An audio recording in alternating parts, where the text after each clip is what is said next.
Yuk kita dengarkan cerita Timun Mas, cerita anak dari Jawa Tengah.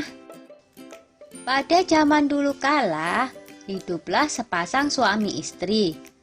Mereka adalah petani yang tinggal di sebuah desa di dekat hutan. Mereka hidup bahagia. Sayangnya, mereka belum dikaruniai seorang anak. Setiap hari mereka berdoa kepada Yang Maha Kuasa agar segera dikaruniai seorang anak. Suatu hari, seorang raksasa melewati tempat tinggal mereka. Raksasa itu kemudian memberi sebuah biji mentimun. Tanamlah biji ini, nanti kau akan mendapatkan seorang anak perempuan, kata raksasa. Terima kasih raksasa, kata suami istri itu. Tetapi ada syaratnya. Pada saat usianya 17 tahun, kalian harus serahkan anak itu kepadaku, saut raksasa. Tanpa pikir panjang, mereka segera menerima biji itu dan menyetujuinya. Suami istri itu kemudian menanam biji mentimun itu. Setiap hari mereka merawatnya dengan baik. Beberapa bulan kemudian tumbuhlah sebuah mentimun yang berwarna keemasan. Buah mentimun itu semakin lama semakin besar dan berat. Ketika masak, mereka memetiknya. Dengan hati-hati, buah itu pun mereka potong.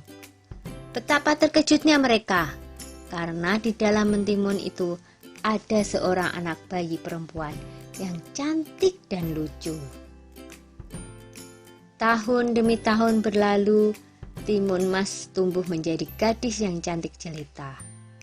Kedua orang tuanya sangat bangga padanya. Tapi mereka juga takut, karena pada usia 17, mereka harus menyerahkan timun emas kepada raksasa, sesuai dengan perjanjian mereka. Ketika timun emas berumur 17 tahun, si raksasa datang.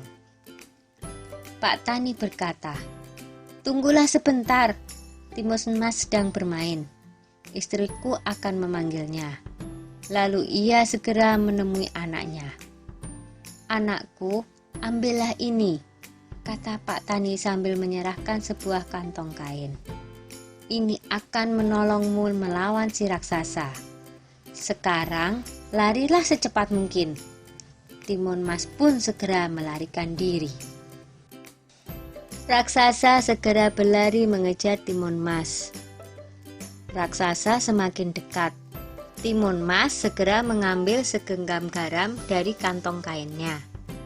Lalu garam itu ditaburkannya ke arah raksasa.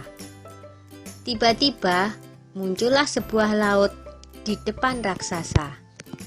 Dia terpaksa berenang dengan susah payah. Timun Mas berlari lagi, tapi kemudian raksasa berhasil mendekatinya. Timun Mas kembali mengambil benda ajaib dari kantongnya dan dilemparkannya ke arah raksasa.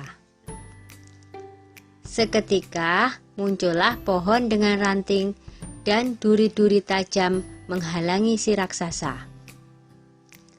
Raksasa berteriak kesakitan. Tapi raksasa itu sungguh kuat dan terus mengejar Timun Mas. Maka Timun Mas pun mengeluarkan benda ajaibnya yang ketiga. Ia menebarkan biji-biji mentimun ajaib. Seketika itu pula tumbuhlah kebun mentimun yang sangat luas. Sampai akhirnya Timun Mas melemparkan benda ajaib terakhirnya, yaitu segenggam terasi udang yang berubah menjadi danau lumpur yang sangat luas. Raksasa itu akhirnya terjerembab di danau lumpur itu dan tak bisa lolos lagi. Timun Mas selamat dari kejaran raksasa. Timun Mas pun kembali ke rumah orang tuanya. Ayah dan ibunya sangat senang melihat Timun Mas berhasil selamat. Sejak saat itu, mereka hidup bahagia bersama-sama.